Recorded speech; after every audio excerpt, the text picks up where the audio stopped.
This is ANN News Brief.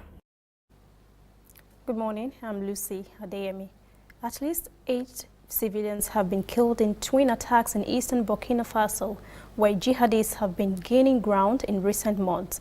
The regional governor said in a statement 2 terror attacks were carried out on Saturday in 2 villages in eastern Kobienga province, claiming at least 8 lives. An unnamed security source said one of the attacks had targeted the home of a religious leader who was killed along with 4 others. 3 persons belonging to the same family were killed and another 2 injured. Burkina Faso has battled increased Islamist violence since 2015.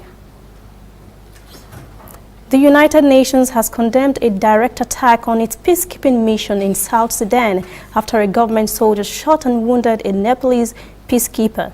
The UN statement says the South Sudanese soldier fired into the air near the UN convoy in the town of Yei before shooting at one of the vehicles. It says the peacekeepers could not return fire because of the risk of hitting civilians.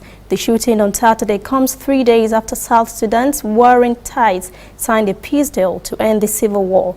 UN Mission Chief David Scherer calls the attack and calls on South African government to bring its forces under control. The UN also says government troops fired about 50 shots close to the UN base in Yei on Saturday.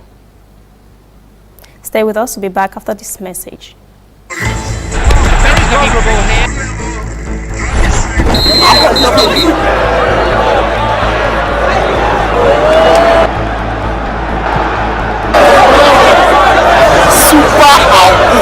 MTN gives 2,000% bonus for reactivating your MTN SIM.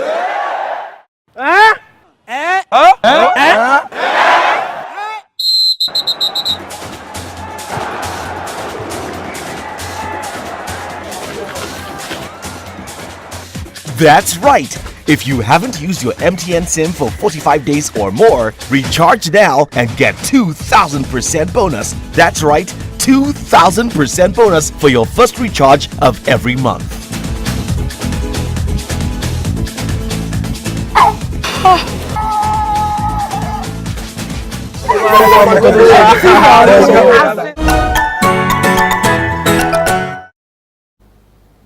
Zambia's President Edgar Lungu has hit back as reports suggesting the country's sovereignty is being eroded by China, saying that no amount of propaganda will end the country's relationship with the East Asian country. Concern has mounted following a report by London-based publication Africa Confidential, which says China could seize some of Zambia's national assets if it defaulted on loan repayment. The report said the country's state broadcaster was Chinese-controlled, while discussions were underway for a Chinese company to take over the state-owned power company. Mr. Lungu dismissed these allegations when he opened Parliament on Friday, saying Zambia shared the same relationship with China as it did with Europe, America, India, and African nations. He also dismissed reports that Zambia risked losing some of its assets. Although Zambia has announced austerity measures to mitigate its rising debt levels, it is feared the country may continue borrowing after the International Monetary Fund, IMF, delayed the bailout package earlier this year. That's ANN News Brief. Thanks for watching. For details on these and other stories, visit our website, annafrica.net. Also join the conversation on Facebook, facebook.com/ANN Africa TV, Instagram and Twitter at ANN Africa TV. I'm Lucy Adeyemi. Good morning.